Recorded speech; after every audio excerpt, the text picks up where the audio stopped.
The Indian Child Bride, and the Old Arab Husband. A novel by Dr. A. Ahmed. It has been written in English and translated into Arabic by the author Dr. Ahmed. This book continues narrating the story of the Arab sugar daddy and the beautiful Indian girl. The story resonates with truthfulness, confrontation, challenge, genuine love, strong resilience, and steadfast courage. I invite you to accompany me as I continue to narrate the tragic life story of the extremely beautiful Indian mother, Rehana Khan, and her lovely little daughter, Ifat Khan. Let us resume our narration of the lifelong journey of those two Indian women. Before we dive in the story, I would like to remind the reader this novel is narrated in 6 books. 1. The Arab Sugar Daddy and the Beautiful Indian Girl. 2. The Indian Child Bride and the Old Arab Husband. 3. The Indian Miss World and the Rage of Muslims of the World. 4. Christina and the Complete Jew. 5. The Tears of God, Jews, Blacks, and Muslim Women. And 6. The Hidden Life of the Prophet Muhammad. This second book narrates the Islamic marriage between the 70-year-old Arab husband Sheikh Ahmed and the 7-year-old Indian child bride Ifat Khan. This is an intriguing epic story narrated in 6 books. Book 2. The Arab Sugar Daddy turns into Satan the Granddaddy. Copyright. All rights are reserved. No part of this book may be reproduced, stored in a retrieval system, or transmitted in any form or by any means without the prior written permission of the author, except by a reviewer, who may quote brief passages for a review to be printed in a public newspaper, general magazine, school journal, or university article. All characters in this novel are fictional and any resemblance to real people, living or dead, is merely coincidental. Chapter 1. Practicing Thigh on Female Children. There is an evil practice among the Arabs called mufakazat al-sigar, loosely translated as the practice of thigh on small children. There is no proper English translation for this practice, simply because it is not a Western norm. The thigh is the part in humans between the hip and the knee. The nearest evil act to the practicing thigh on female children in English would probably be child molesting. However, practicing thigh on female children is infinitely eviler than child molesting. It is done by an adult man to a female child, with the sanction of religion. Now let us see how it is practiced on a female child and who began this evil practice. According to an official fatwa issued in Saudi Arabia, the Prophet Muhammad began to practice thigh on the naked body of his child bride, Aisha, when she was 6 years old and continued until she reached 9 years of age, fatwa number 31409. There is an authentic hadith of the Prophet Muhammad which mentioned that he started performing literal sex with Aisha only when she reached the age of 9, Sahih al-Bukhari, Book 62, hadith number 89. Therefore, Muslim scholars collectively agreed, by virtue of divine example, that a female child becomes an adult, available for sexual intercourse as soon as she reaches the age of 9. Likewise, the Sharia allows any Muslim man to marry a 6-year-old female child. According to the fatwa, the Prophet Muhammad could not have sex with his fiancée, Aisha, when she was 6 due to her small size and age. However, the fatwa said that at age 6, he would put his penis between her thighs and massage it gently because he did not want to harm her. Imagine a man of 51 years of age removing the clothes of a 6-year-old girl and slipping his erect penis between her thighs, rubbing it on her until he ejaculated, and his semen ran down all over her thighs. To this day, this is considered a benevolent act on the part of the adult male not wanting to harm her. What more harm could be inflicted upon an underage girl mentally and emotionally if not, a grown man showing her his erect penis and stripping her of her clothes and rubbing his phallus between her legs? Of course, the twisted mind that does such evil to an underage female child would not hesitate to ejaculate on her body. And if this sexually perverted evil frame of mind committed such an act upon a female child, the pedophile would not stop on ejaculating on her thighs only. His evil desire might go further and rape the female child before she is a mature adult. This is exactly what Muhammad did to Aisha when she was yet a child of 9 years. Before she reached puberty, he began to have sex with her. Even Aisha exposed her abuser and rapist in many hadiths. She mentioned that Muhammad married her when she was a mere child, and she used to play with her dolls while she was in his house. Aisha narrated that, "I used to play with the dolls in the presence of the Prophet, and my girlfriends also used to play with me. When Allah's apostle used to enter to us, they used to hide, but the Prophet would call them to join and play with me." Sahih al-Bukhari, Volume 8, Book 73, Hadith number 151. This hadith had been explained by the renowned Muslim explainer Fateh al-Bari. The playing with dolls and similar images is forbidden, but it was allowed for Aisha at that time, as she was a little girl, not yet reached the age of puberty. Fateh al-Bari Volume 13, page 143. Having proven that scandalous and evil marriage, let us now see what the modern fatwa said about the Prophet of Islam and his underage female child bride, Aisha. Praise be to Allah and peace be upon the one after whom there is no further prophet. After the Permanent Committee for the Scientific Research and Fatwas, Religious Divinely Guided Decrees, reviewed the question presented to the Grand Mufti Abu Abdullah Muhammad al-Shamari, the question was forwarded to the committee by the Grand Scholar of the Committee with reference number 1809 issued on 3/8/1421, Islamic calendar. The inquirer asked the following. It has become widespread these days, and especially during weddings, the habit of mufakazat al-sagar of small children. This Arabic phrase literally means placing the penis between the thighs of a female child. In other words, it can be translated as placing the male phallus between the thighs of a female child to get sexual pleasure. What is the opinion of scholars, knowing full well that the Prophet, may the prayers and peace of Allah be upon him, also practiced the thighing of Aisha, the mother of believers, may Allah be pleased with her? After the committee studied the issue, they gave the following reply.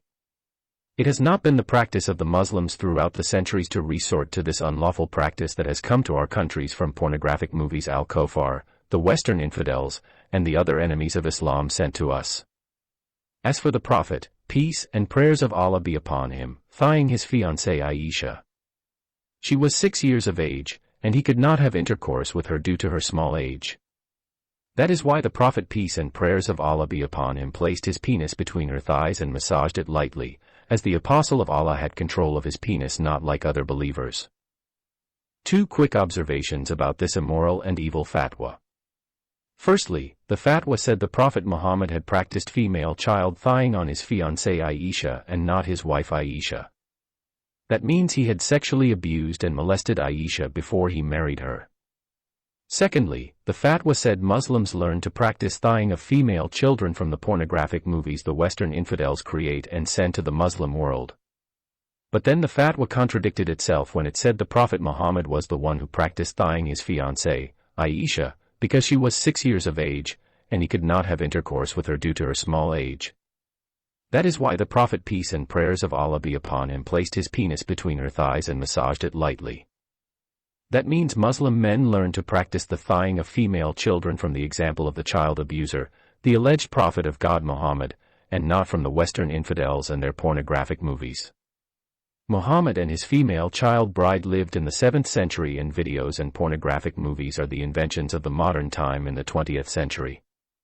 So, the Prophet Muhammad was the inventor, teacher, and true culprit of this evil crime against female children, and not the creation of the so-called Western infidels.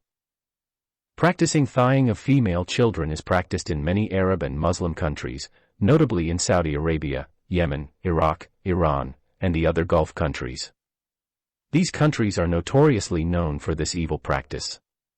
According to the Bahraini women's rights activist, Ghada Jamshir, there are many more such immoral practices against female children, like al-tamatu bil al-mufakaza, pleasure from sexual contact with her thighs, al-tamatu bil al-mukaba, pleasure from sexual contact with her breasts, al-tamatu bil al-sajra, pleasure from sexual contact with a baby girl, al-tamatu bil al-radiya, pleasure from sexual contact with a suckling female.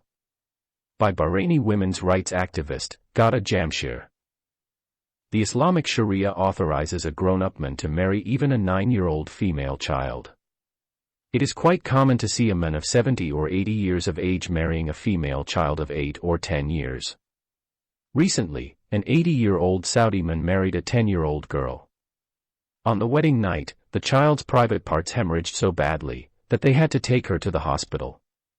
Another recent case was of a Yemeni man who raped his child bride on his first wedding night until she died.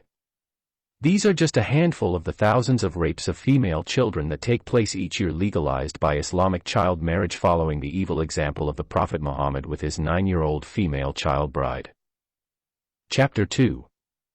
The Barbie Dolls. The poisonous snake Saudi woman, Mrs. Ahmed, has allowed the daughter of the detained Indian maidservant Ifat to stay in her mansion for 1 week before eventually, she convinced her husband to take her away. The evil copper woman Mastura hates Ifat with a passion and despises her mother Rehana with bitterness. Whenever she sees her, she sees the face of her mother. Ifat is not only an exact copy of her mother, but she looks as if her mother had cloned her, without a father. She has the same beautiful eyes, the same golden color, the same hair, and the same mole on the middle of her left cheek. If Ifat stood among 1,000 underage Indian girls, no one would confuse her with any other woman, except her mother.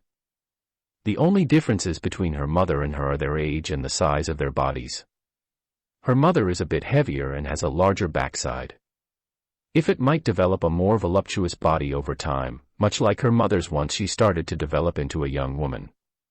The situation of her resemblance to her mother created a profoundly fundamental problem for her where she is staying. The two evil teenage sons Khalid and Tariq are hovering over her as eagles hovering over the chick of a hen or the carcass of a dead animal. While their wicked mother is forcing the small daughter of the Indian maidservant to do work that her mother used to do for her. Even so, the snake woman said to her husband that her good and noble sons might rape the small girl if he does not take her away before it is too late. She also said she is keeping the underage Indian girl at night sleeping on the floor of her bedroom so that her teenage sons might not get a chance to rape her if she is left alone in her small room. Her husband understood her concern and agreed to take away the small girl. After the unexpected arrest of her mother Rehana, Sheikh Ahmed looked at the daughter Ifat as a heavy burden. At first, he did not know what to do with her for a certain time. She has no address of her own in India. The old Saudi man knew that Ifat used to live with her mother in a hut in a slum without an address. He knows that the address on her passport is the address of the Sudanese boy Babakar, who is awaiting trial for drug smuggling in Bombay. She has no guardian whom he knows of at this point. Her mother informed him that her husband had died a couple of years ago. The Saudi Sheikh Ahmed does not know any of her Indian relatives in Bombay. Even if he decided to send her back to India, where should he send her and to whom? If he wanted to keep her, how long should he keep her in his house? Which one of his wives would agree to raise a female child that is not her own? Besides, the scandal of her mother would be a stigma, which would follow her wherever she went for the rest of her life or wherever he would take her. At first, Sheikh Ahmed decided to keep Ifat in the house of his first wife, until he could talk to the Indian consulate and convince them to take her away from him and send her wherever they wanted to send her. He thinks that the Indian government might find a wealthy Indian family to adopt her. Those thoughts and worries are going on in the mind of Sheikh Ahmed on the day he transferred the little daughter of Rehana from his fourth wife's house to the house of wife number 1. His Pakistani chauffeur is driving him in his Mercedes while the 7-year-old girl Ifat is sitting near him in the back seat. She is playing with her beautiful Barbie dolls. When the old man saw the small female child so engaged in playing with her beautiful Barbie dolls, he gazed at how innocent she was. She seemed unfazed by the mysterious disappearance of her mother. His wicked wife repeatedly told Ifat in his presence that her mother went to jail because she was a professional prostitute and a dirty thief, but the little girl did not understand Arabic. On the contrary, her husband had taken the trouble to tell Ifat through his Pakistani chauffeur that her mother had gone to a place far away, and he told her that she might not come back for a long time. He deliberately left out that she would be stoned to death after sentencing by the Sharia court. He figured that little Ifat would come to know about this tragedy once she was older. The lovely dolls lying in the little girl Ifat's lap in her hands have suddenly reminded Sheikh Ahmed of a story he read about his Prophet Muhammad, may the prayers and peace of Allah be upon him. He remembered that the beloved wife of the Prophet Muhammad, Aisha bint Abu Bakr, used to play with dolls at the time he married her. Even Aisha admitted that the Prophet married her when she was 6 years old, and she still played with dolls and consummated his marriage with her when she was 9 years old. Before we see where Sheikh Ahmed's mind is going to take him with this devilish idea, we should confirm his claim that his prophet married a female child of 6 years old who used to play with dolls at the time of their marriage and had sex with her when she reached 9 years. Aisha herself narrated that, "I used to play with the dolls in the presence of the prophet, and my girlfriends also used to play with me. When Allah's apostle used to enter to us, they used to hide, but the prophet would call them to join and play with me." Sahih al-Bukhari, Volume 8, Book 73, Hadith number 151. This hadith is explained by the renowned Muslim explainer Fateh al-Bari. The playing with dolls and similar images is forbidden, but it was allowed for Aisha at that time, as she was a little girl, not yet reached the age of puberty. Fateh al-Bari Volume 13, page 143. The Prophet wrote the marriage contract with Aisha while she was 6 years old and consummated his marriage with her while she was 9 years old, and she remained with him for 9 years, till his death. Sahih al-Bukhari, Book 62, Hadith number 89. Aisha, Allah be pleased with her, reported, "Allah's apostle, may peace be upon him, married me when I was 6 years old, and I was admitted to his house when I was 9 years old." Sahih Muslim, Book 8, Hadith number 3310. Aisha, Allah be pleased with her, reported that Allah's apostle, may peace be upon him, married her when she was 7 years old, and she was taken to his house as a bride when she was 9, and her dolls were with her, and when he, the Holy Prophet, died she was 18 years old. Sahih Muslim, Book 8, Hadith number 3311. Notice that Sahih Muslim mentioned in a hadith that Aisha was a 7-year-old child, and in the next hadith she was 6-year-old. However, both Sahih al-Bukhari and Sahih Muslim agreed upon her age was 9 years when the marriage was consummated, and both mentioned that she used to play with dolls at the time of her marriage. Well, Sheikh Faiz bin Ahmed is right, and his memory is vivid with regards to the age and the childish behavior of the beloved female child bride of his prophet. The Prophet Muhammad married Aisha when she was 6 years old, and he began to have sex with her when she was 9 years old and while she was still playing with her dolls. The dolls of Ifat and the dolls of Aisha suddenly solved the problem of Sheikh Ahmed. At this junction, a devilish idea leaped into his evil mind, and he decided to carry it out in real life. He asked himself, why should I not follow the example of my gracious and infallible Prophet Muhammad and marry the 7-year-old little girl Ifat? The female child of the Indian maidservant Ifat was 7 years and 11 months old when Sheikh Ahmed decided to marry her. He is an old geezer of the age of 70 years. However, he knows that legally he would not be able to marry her for 2 reasons. First of all, he already has 4 wives, and the Sharia would not allow him to marry a 5th wife unless one of his wives died or got divorced by him. Secondly, Saudi law does not allow him to marry a female foreigner even if she is a Muslim and an Arab girl. Even so, his scheming mind quickly found a way around that particular obstacle. He would divorce one of his 4 wives and, in so doing, his Sharia law would allow him to marry a new wife. Islamic law places the right to divorce entirely in the hands of the man and does not require him to give any reason for divorcing his wife. He can just say to his spouse, "You are divorced," and the divorce will take place. No mazun, Northwest Sharia court, no witnesses, and no divorce certificate are required. Moreover, the man is not like the divorced woman. He needs to wait for 3 months and 10 days before remarrying another woman. He can divorce one wife today and marry another one tomorrow. Al-Hasan, the grandson of the Prophet Muhammad, used to divorce 4 wives in one go and marry another set of 4 women on the same day. He was a marriage addict. He married 200 wives plus his uncountable number of right-hand possession or female slaves. The Prophet Muhammad praised him for his ability to marry such an unbelievable number of women. Regarding the Saudi restriction around foreign brides, Sheikh Ahmed knows that it is just a man-made law. Sharia law never forbids marriage to a foreign woman or an underage female child. He had already married a Christian girl in India, the lovely Christy, who was not a Saudi girl, and consummated his marriage with her. They lived together for 18 months before she cheated on him and divorced him through the Bombay divorce court.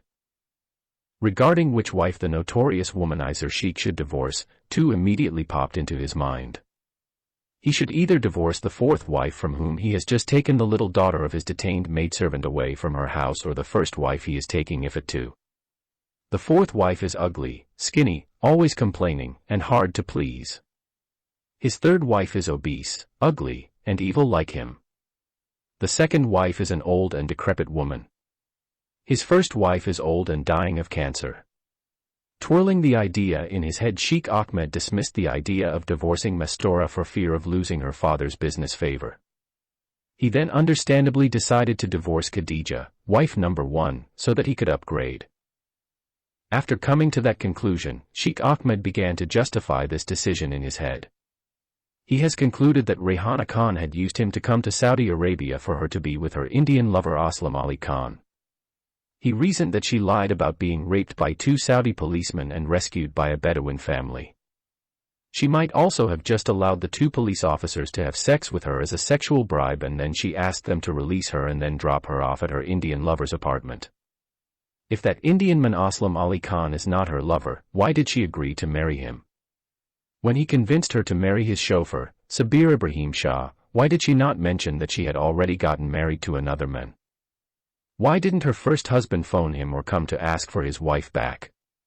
What husband would keep quiet and do nothing if another man came and took away his wife from a beauty salon? He remembered he had given his business card to the woman owner of the salon. Most probably the Filipino woman had given his phone number and address to her first husband Rayhana when he came and did not find her. So, Sheikh Ahmed concluded that Rayhana is either truly a professional prostitute or a big cheater woman, who used him to come to Saudi Arabia so that she could be with her Indian boyfriend. Satisfied with his logic, he now felt justified in forsaking the love he felt for her and leaving her to face her anticipated demise through stoning to death. Therefore, this justification left him free to marry her daughter. In the back of his mind, Sheikh Ahmed remembered that he had already been cheated by 2 beautiful Indian women, Christy and Rayhana. There would not be a third Indian woman. His mind is now made up of marrying the little girl Ifat, but a few obstacles still stand in the way. How could he marry her and where should he keep her? He knows the Sharia law would allow him to marry a 7-year-old girl, but his Saudi law forbids marrying female foreigners. Even if he married her secretly, where would he keep her? At first, the old geezer thought of marrying Ifat and keeping her in another Muslim country. But which country should he choose? Several Muslim countries popped up immediately in his mind: Somalia, Sudan, Eritrea, Djibouti, Libya, Yemen, Indonesia, Malaysia, Bangladesh, Iraq, Iran, Pakistan, Afghanistan, Azerbaijan, Uzbekistan, Kyrgyzstan, and Burkina Faso. In fact, there are 55 Muslim countries, but these are the only ones that popped into his mind. All of these lands are Muslim countries and allow child marriages. He decided to print the name of each country on a piece of paper and fold it up and then ask his to-be child bride Ifat to pick a piece of paper, and whatever she picked from the lot would be her country. However, on second thought, he dismissed that idea. If he sent his soon-to-be child bride out of the country, he is afraid that when she grows up, she might find another boyfriend and run away with him. He recollected the mistake he had made by marrying the infidel girl Christy, only for her to cheat on him with her uncircumcised boyfriend in his house and fornicating day and night with her Indian lover while they were using his money and house. She then abruptly dumped him like trash because of her mad love for her infidel dog, her lover Bobby. But before the sheikh could conclude, the car reached the house of wife number 1. Chapter 3. Preparing for marrying the child bride. The Saudi old man Sheikh Ahmed intends to marry the underage child of his detained Indian maidservant and practice thighing on her until she reaches the age of 9. At the time, the little girl Ifat was almost 8. She is 7 and 11 months old. She does not even know what sex is. When she saw her mother stripped naked by the 2 policemen in the desert, she thought they were killing her. When the Saudi policeman took her out of the police car, showed her his male part organ, and tried to force her to hold it in her hand, she did not have an inkling about what he was trying to do to her. What she did know is that it is wrong to show your private parts in public, and she resisted his attempts to force her to use her hand to masturbate. As it turned out, the sacrifice of a mother who offered herself up to the 2 policemen for raping her simultaneously prevented her little daughter Ifat from being raped. Alas, now with her mother unjustly incarcerated and awaiting her execution, Ifat lost her one and only female guardian, with no one to protect her from life's evil. Upon reaching the house of his first wife Khadija, Sheikh Ahmed changed his mind. He told his wife he was going to send the daughter of his Indian maidservant to her family in India, after a few days. His first wife agreed to keep Ifat in her house. He did not tell his wife that he was planning to divorce her and marry the little girl in her place. Sheikh Ahmed's first wife is bedridden, suffering from the last stages of cancer. She could die at any moment, but her selfish husband could not wait for her to die. He had remarried her after divorcing her to marry his Indian wife, Christy. After his Christian wife divorced him, kicked him out of his house in Bombay, brought her Christian boyfriend, and married him, Sheikh Ahmed once again remarried his first wife, Khadija, just to show off that he is a kind husband. But now circumstances are different and, for all wants and purposes, he is willing to send Khadija to the grave as a divorcee. Death for Muslim women generally means going to hell. The Prophet Muhammad said that the majority of Muslim women would end up in hellfire and they will burn forever. The Muslim man, in abject contrast, is promised 72 beautiful and eternal virgins in paradise, but the Muslim woman can look forward to burning in hell for all eternity with Iblis the devil, and his demons and human followers. Sheikh Ahmed has a never-ending evil mentality and worked out a new plan to marry his child bride, Aisha, Ifat, following the unrighteousness of his alleged prophet of Allah. He figured that the safest country for his new marriage to a foreign female was to send her to Eritrea, marry her and keep her there permanently.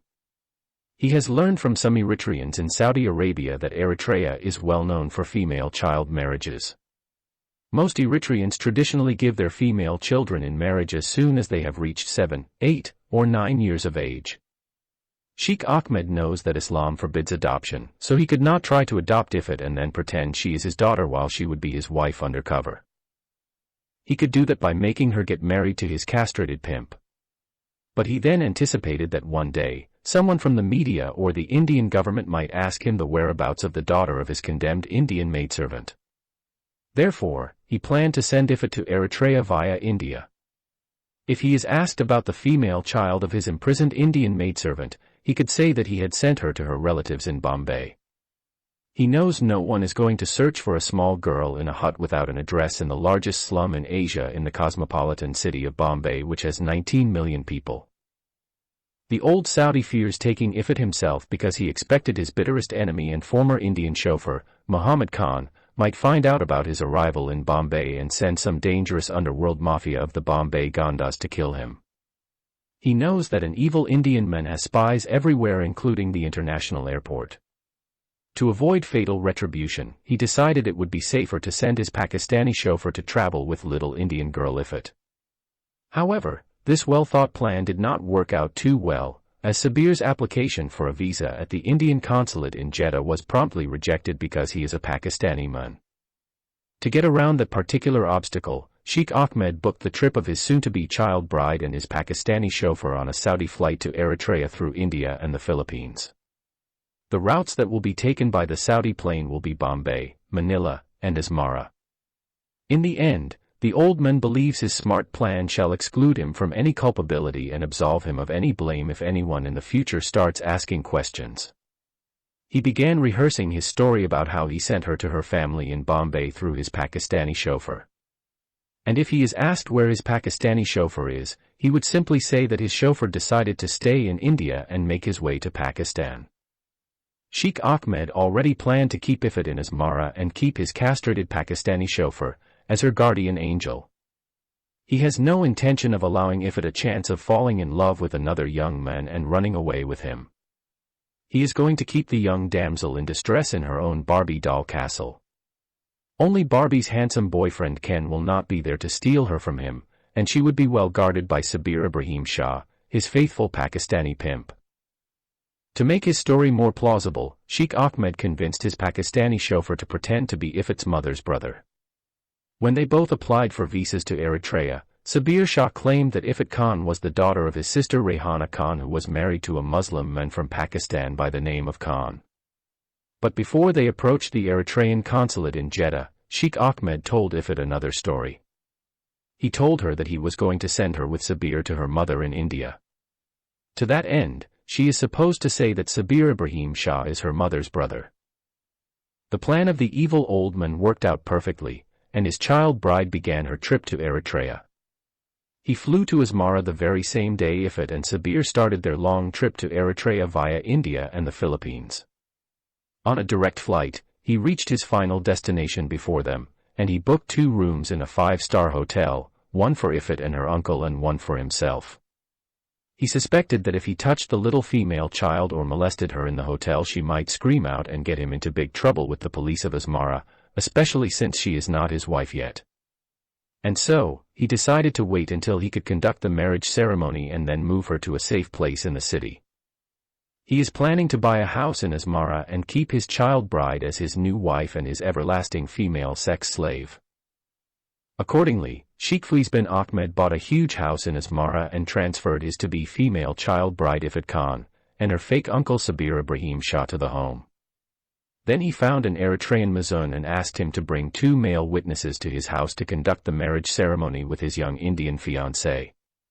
Islamic law would not require Ifrit to sign her marriage contract.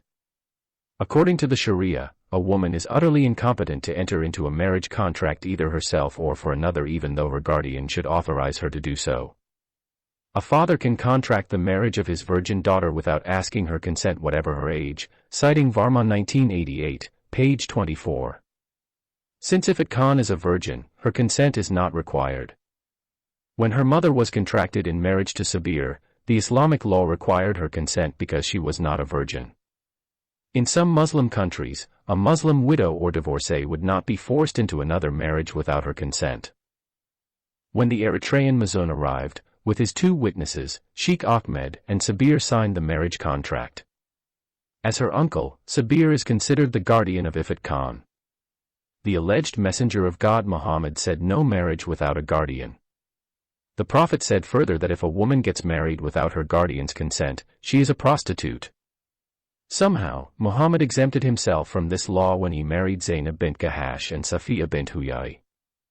In the case of Zainab, he claimed that Allah had married her to him and Safiya had no one left to be her guardian because Muhammad had already killed her father, husband, brother, and entire Jewish tribe. Chapter 4. The place of women in Islam. The most dangerous place for women in the world is the Kingdom of Saudi Arabia. The first couple of months Rehana Khan and her daughter Ifrit Khan spent in Jeddah showed us just how dangerous it is for a woman to be without protection in a jungle full of sexual deviance. Recently, a 15-year-old Moroccan girl, who went with her parents on the holy pilgrimage, was brutally raped by 3 Saudi men. After raping her on the terrace of a hotel, they threw her body alive from the 15th floor. Her body hit the concrete asphalt street and died a horrible and cruel death on the spot. She died for her want of getting a better view of the holy city of Mecca from the terrace on the top floor. Her Moroccan parents had no idea of the violent mentality of Saudi men, and so they allowed their daughter to go alone. After all, it was just within the hotel. They mistakenly thought that they were still in Morocco. Sadly, the 15-year-old Moroccan girl like Rehana was a victim of ignorance. Nothing in their lives had prepared them for the abusive nature of the Saudi Arabian men. In that society, if a woman put one leg outside her door with her other leg still inside the doorway, she would be raped. For that reason, Saudis do not like to live in a building that has many apartments in it. In the past, the Saudi government built many buildings with unbelievably beautiful and spacious apartments. The government extended a generous invitation and asked the Bedouins to leave their desert villages and tents and come and live comfortably in the city by occupying these luxurious apartments without paying a single rial.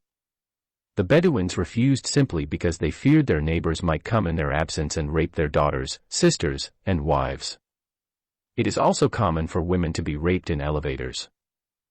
Saudi men, like many other Muslim men all over the world, have sexually corrupt minds because of the misogynistic teachings of their Prophet Muhammad. The greatest Muslim intellectual scholar, philosopher, and theologian, Abu Hamid al-Ghazali, in his well-renowned book, The Revival of the Religious Sciences said, "Be careful of women, for their guile is immense and their mischief is noxious, they are immoral and mean." It is a fact that all the trials, misfortunes, and woes that befall men come from women.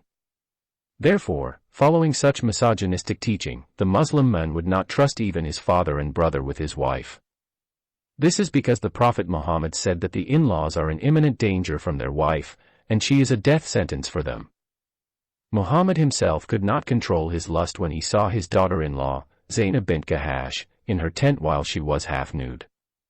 She was the wife of Muhammad's adopted son, Zayd ibn Muhammad, and in the eyes of the Arabs, as good as his daughter-in-law.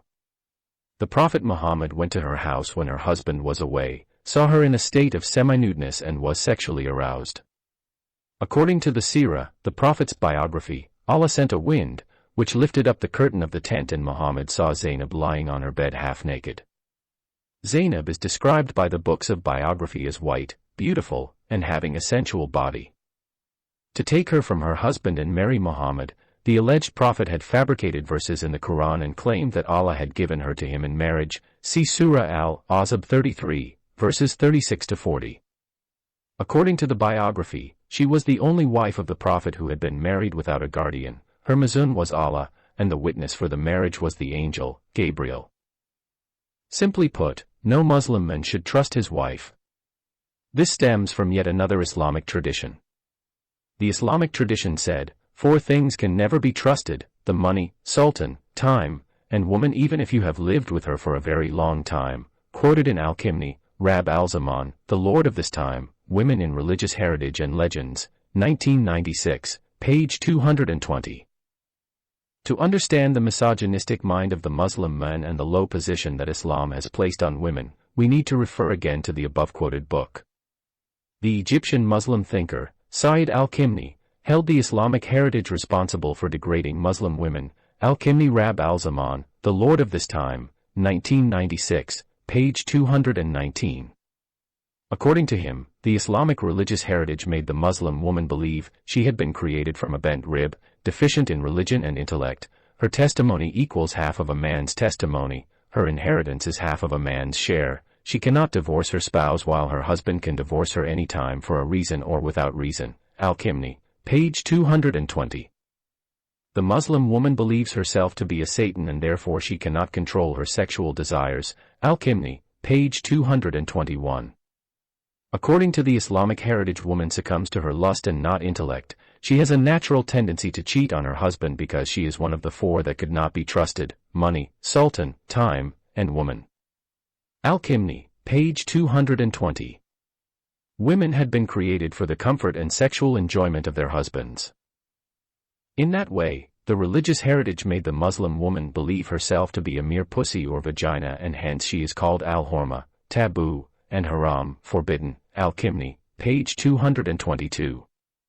Therefore, if she kept her faith and her vagina and gave enjoyment to her master, she would enter heaven. Al-Kimni, page 220.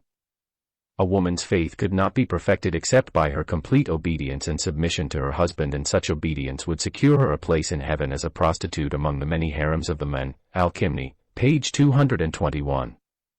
This gloomy picture that Al-Kimni depicted of the Muslim woman irritated many Muslim female professors and ulama or scholars of Al-Azhar Al-Sharif University who believe that Islam has honored the woman and put her in the best place.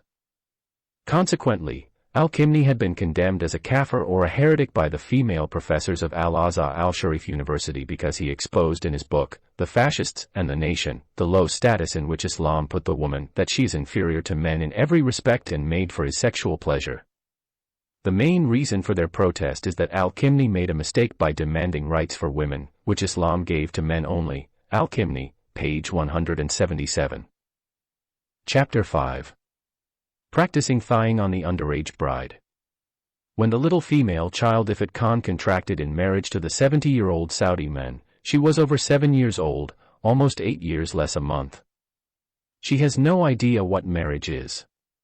She has not even been informed that she is to become the wife of Sheikh Ahmed. The Eritrean imam wrote the marriage contract, issued the certificate, received his money fees, and then left, followed by the 2 male witnesses. As soon as the Eritrean imam and the witnesses left, the evil old man decided to imitate the example of his infallible and ungracious Prophet Muhammad. He took his 7-year-old female child bride to his bedroom and asked his Pakistani pimp to translate his first words to her. Through his interpreter, he told Ifat that she had become his wife. The underage bride could not understand what he meant by his wife. Then he told her that he was not going to harm her. He also told her that he was going to give her beautiful gifts if she agreed to remove her clothes and show him her underwear. If it refused, he added that he would give her beautiful Barbie dolls and golden ornaments. Therefore, he opened a cupboard and showed her some lovely dolls, golden necklaces, earrings, bangles, watches, dresses, and shoes. The child bride said she likes to have those beautiful dolls, ornaments, clothes, and shoes. She took them from his hands. While she is playing with the dolls and putting on her ornaments, the evil old man begins to touch her body and lustfully feels her up. Then he began to remove her dress. Ifrit does not resist. She is scared that if she does not allow him to remove her clothes, he will take away the beautiful dolls and ornaments that he has given her. When he stripped her of her outer dress and left her in her underwear, the evil old man ordered his despicable pimp to go out and lock the bedroom from the outside.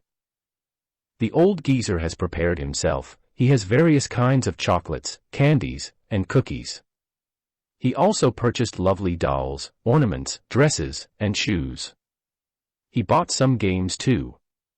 He filled the cupboard with every kind of attractive gift tempting to a small female child as Ifrit. Then he began to coerce her with more tempting gifts. After she allowed him to remove her dress, he asked her to sit on his lap. When she refused to obey him, he showed her more dolls and chocolates. When she wanted to take them from his hands, he held them back. He used his arms to motion for her to come to sit on his lap, or he would not give them to her. The little girl Ifrit obeyed him and sat on his lap.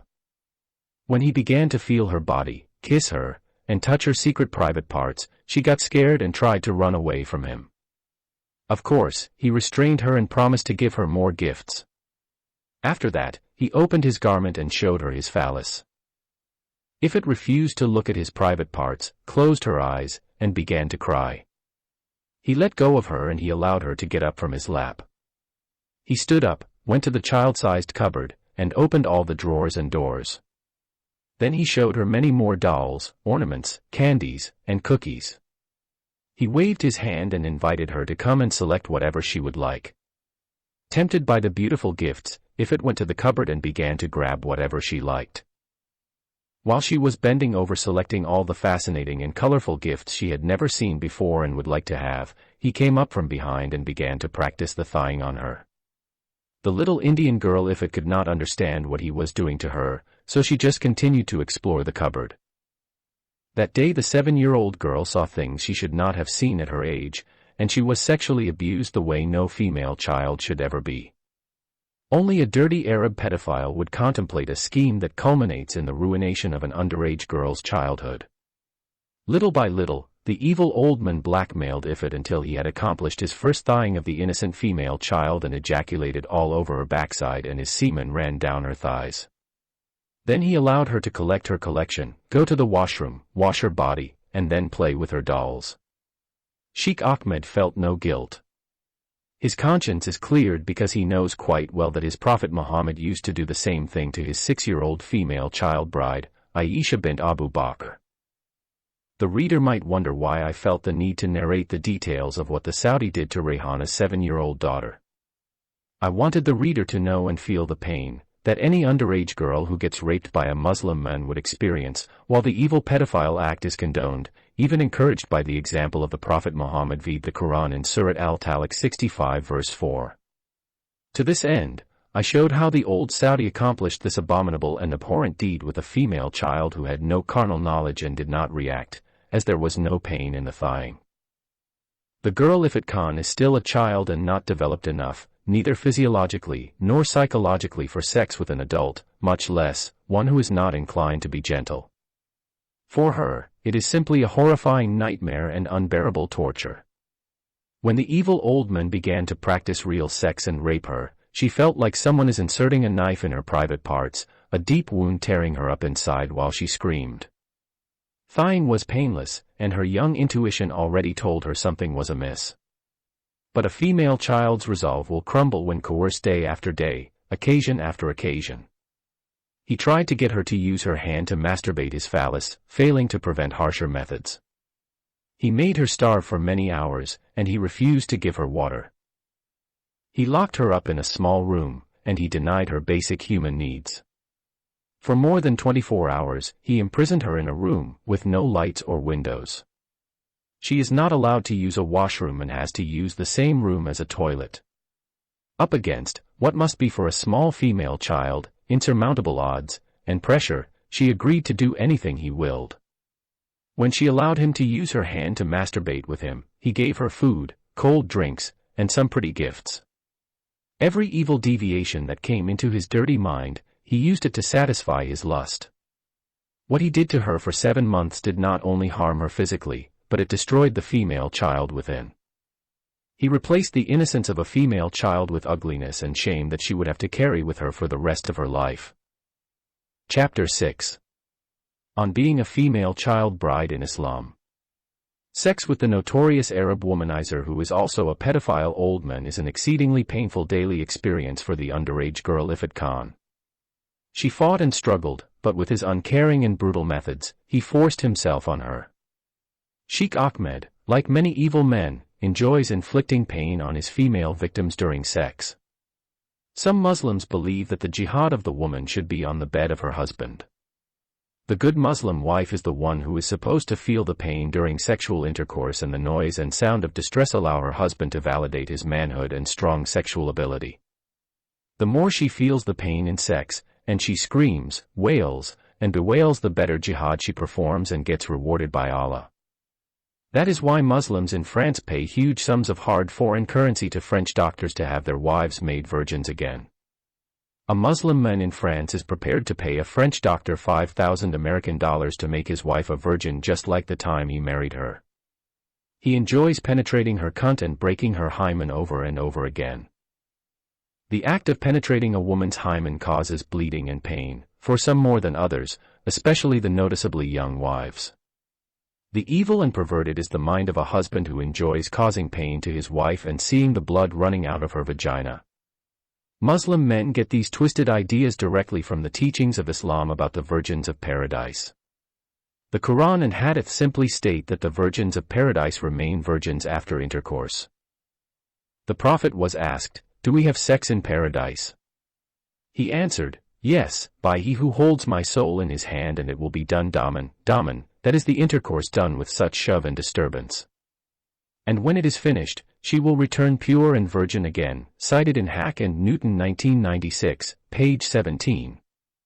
According to this hadith, either Allah would stitch the virgin's vagina immediately after she has lost her virginity by insertion of the male's penis, or he would recreate a new him and insert it in her pussy. In fact, in Islam, the woman is nothing but a mere pussy or a vagina. The Prophet Muhammad said, "The woman is a wara. When she goes outside the house, the devil takes charge of her." Tirmizi, Volume 2, page 65. According to this hadith, whenever the woman goes out of her house she will be possessed by demons. So, she is dangerous to society, and hence she should be imprisoned inside her house. There is no definition so widely used and accepted among Muslims for defining the woman than saying, "The woman is a wara." The term awara is defined in the Encyclopedia of Islam as the external genitals, especially of the female, cited in Hack and Newton 1996, page 5. So, to put it bluntly, a woman, from head to toe, is a big pussy. Sex occupied the mind of the Prophet Muhammad throughout the 25 years of preaching his new religious cult. As if 72 virgins are not enough, every Muslim man is entitled to 100 young boys that the Quran describes as diamond-sparkling boys. There will circulate boys for them as if they are beautiful pearls well protected. Quran Surah Al-Tur 52, verse 24. The Quran describes the beautiful young boys as not getting a headache or bleeding. Some Muslim scholars hide the fact that the Quran has promised these 100 beautiful boys for sex and sodomy. They argue that the purpose of the boys in paradise is to serve the faithful men. One may ask, if the beautiful boys are to serve the faithful Muslims only, why then does the Quran say that they would neither bleed nor have headaches? The Quran meant the beautiful young boys would not bleed during sex because there is no hymen to tear or break when the male penis is penetrating during sex with those pretty 100 boys. Anyhow, Sheikh Ahmed did not live for 7 months in Eritrea. He kept his Pakistani Kolam as a guard, to keep his child bride imprisoned in his Asmara house. Kola means a male slave and Katamaya means a female slave. No wonder the maidservant is called Katamaya. African and Asian Muslims show high respect for their Arab masters or employers and look at them as superior to them, as if those Arabs are Brahmas and they are untouchable outcasts in Hindu society. The Muslim Arabs have been revered and exalted by non-Arab Muslims because the Prophet of Islam is an Arab. This stupidity led some black Africans like Sudanese, Somalians, and Mauritanians to claim that they were Arabs too. The Pakistani chauffeur is such a faithful and obedient slave to his Arab master. He is prepared to do anything to please him. Even if he asks him to bring his wife and sister for sexual entertainment to Sheikh Ahmed, the despicable Pakistani pimp will bring them to his Arab master. The old Saudi spends a few days every month with his imprisoned child bride and then returns to his country. He hired 4 Eritrean Kadamiat, maidservants for serving his female child bride Ifat, 1 woman for cooking, 1 for cleaning the house, 1 for washing the laundry, and 1 for massaging and applying dilka and kamra on her body. The old geezer also kept a guard at the gate of his big mansion. This Eritrean guard, who looks like one of the terrorists of Boko Haram, has a licensed and fully loaded rifle. Whatever food his female child bride desires and whatever clothes and dolls she wants to have been provided. She has become decked in gold and diamonds from head to toe. He treats her the same way he used to treat his former Indian bride, Christy. It is not hard to imagine the little bride Ifat feeling like a bird kept in a gilded cage. Since she had stepped foot inside the mansion, she had not been allowed to go outside the compound of the prison. It is a mansion but not a home, a palace of terror instead of a safe and loving environment. Many times, she begged Sabir to allow her to go outside and play in the grass with her dolls, but he refused. She cried and begged the lustful pedophile to take her to where her mother was, but he would sharply deny her request. He simply countered her pleas by telling her the Saudi police had taken her mother to a place extremely far away because she had done something awfully bad. He refused to tell her what her mother had done or when she was going to come back and get her. He does not like to talk about her mother, as much as Kais used to love his lovely Indian Layla. From the day she got arrested, he started to hate even hearing her real name, Rehana. For several months, the evil Saudi thied and molested his Indian female child bride. When she reached the age of 9, he began to prepare her for vaginal sex. He intends to teach her about sex, or at least the part she has to play before he would start raping her. He brought porn movies and forced her to watch them with him. She did not like them, but she agreed after going through another round of his starvation and imprisonment techniques. He made her understand what he wanted to do with her, by the example of the sex scenes in pornographic movies. When he tried to rape her, she resisted and fought him off. He discovered that she had grown up and was much stronger than before. So, to get her into obedience and compliance, he simply broke her resistance by withholding all food and water. Crying and begging have got her nowhere. He simply repeated his old line that if she did not do exactly what he wanted, he would not give her any food or water. But the little girl Ifat refused to yield to his requests and told him she wanted to die. For 2 days, the small female child went without food and water. She thought that she would starve to death and go to heaven to be with her father and mother. When her father committed suicide, she was told by her mother and grandmother that her father died and went to heaven and is living in a better place. She now believes that the same police officers who had beaten her mother and done all those terrible things to her had come back, taken her away, and this time killed her for Rayal. In her mind, it is simply better to die and go be with her parents, than continue living in the house of horrors with a nasty old man that made her do all those things she did not like to do. The vicious old geezer became extremely furious and continually struck her face and flogged her with a big whip. When he was done with his revenge beatings, he would lock her up in the darkroom again. The small girl Ifat, or any other, is not capable of outmaneuvering the mind of a professional abuser. He simply resumed his methods, and he eventually got exactly what he wanted. On the 3rd day, Ifat loses her strength and is no longer able to move around. While she is lying half-conscious, the old man came in and removed her dress and underwear, and began to rape her. She could not move a limb to stave him off. Sadly, her ability to feel pain is undiminished. The old man tried but could not penetrate her private parts, because she was just too underage. Not giving up, he used his finger to widen her vagina. His finger felt like a sharp metal rod forcing itself inside her. She wanted to cry, but her dried-up mouth and weak body could not scream out in pain. Only a steady flow of tears poured out of her eyes.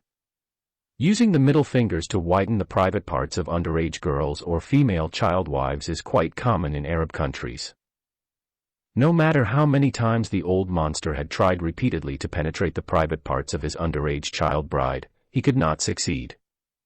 Those repeated attempts had given the small girl Ifrit continuing day and night nightmares and unbearable tortures and copious bleeding in her private parts. The wicked Arab man had even tried anal sex with his victim, but he could not succeed in that too. The old geezer has become very advanced in his years and has lost much of his vigor, but is determined to penetrate her by all means. He knows his fingers alone would not widen her vaginal canal, but he has brought many sex toys. He changed his fingering method and began to use a plastic penis. His new method worked, and he can insert half of the plastic penis inside the small girl's vagina. The blood ran out of his victim's vagina and turned everything around it red. She felt as if he was using a sharp knife and sewing her into two halves. The pain is unbearable. She lost consciousness. He did not bother to find out whether she had lost consciousness or had died. His lust has blinded him, and he decides to penetrate her even if she is already a corpse. He mounted her seemingly lifeless body and began to penetrate her. Finally, the wicked scum of a man by hook or crook has been able to insert half of his male organ into his victim's bleeding vagina. Then he brutally raped her inside the copiously bleeding private parts until he has ejaculated, and his white semen mingled with her red blood. After that, he called his despicable Pakistani pimp and asked him to help him take his bride to the hospital. It is a quite common phenomenon in countries like Eritrea, Sudan, and Somalia for brides to be taken to the hospital on their first wedding night because of excessive bleeding. Hospitals consider such cases normal because of the widespread custom of female genital mutilation in the African Muslim lands. If a new bride is wheeled into a hospital with an injury due to sexual intercourse with her husband, it is not considered rape nor is it considered a serious case. In Ifrit's case, she is taken to the intensive care unit because she is dehydrated and starved. She is fed through an IV in her veins. She remained in a coma for 3 days before she came back to life. The hospital did not consider her case criminal in nature and treated her until she recovered. After 5 days, Ifrit is transferred back to her former prison. As soon as the hospital discharged Ifrit Khan and she is brought back to the mansion of horror, the old man began to rape her again. This time, she felt the pain more than before. She felt more pain because she is fully conscious and the wounds in her private parts are still not fully healed. She screamed at the top of her voice and resisted, but she could not be able to stop him because her body was still weak. She felt terrible pain when his male organ began to press hard on the surface of her wounded tiny vagina. This time, it felt like salt poured on an open wound. She bit his shoulder and scratched his face with her nails. She hit his back with her fists and kicked his legs. Nothing she did could get him off her body or prevent him from forcing his penis into her undeveloped vagina. As he began to penetrate her, she fainted. As before, the old monster did not bother to find out why she stopped resisting and screaming. He just continued to press on until he had fully inserted his penis inside her vagina. This time, he did more damage and after he ejaculated, blood pooled around her body. For the second time, he called his Pakistani pimp and asked him to treat the child bride. This time, he decided not to take her to the hospital. He is afraid that she might be hospitalized again for a few days. He would not tolerate waiting until she got discharged. He wants to enjoy raping her no matter what her health condition. He just told his pimp to clean up the blood around her vagina and to apply to Dettol to stop the bleeding. The despicable Pakistani slave followed the orders of his Arab master and began cleaning her up and applying the Dettol. After that, he used chili water to revive the Indian child bride Ifrit Khan.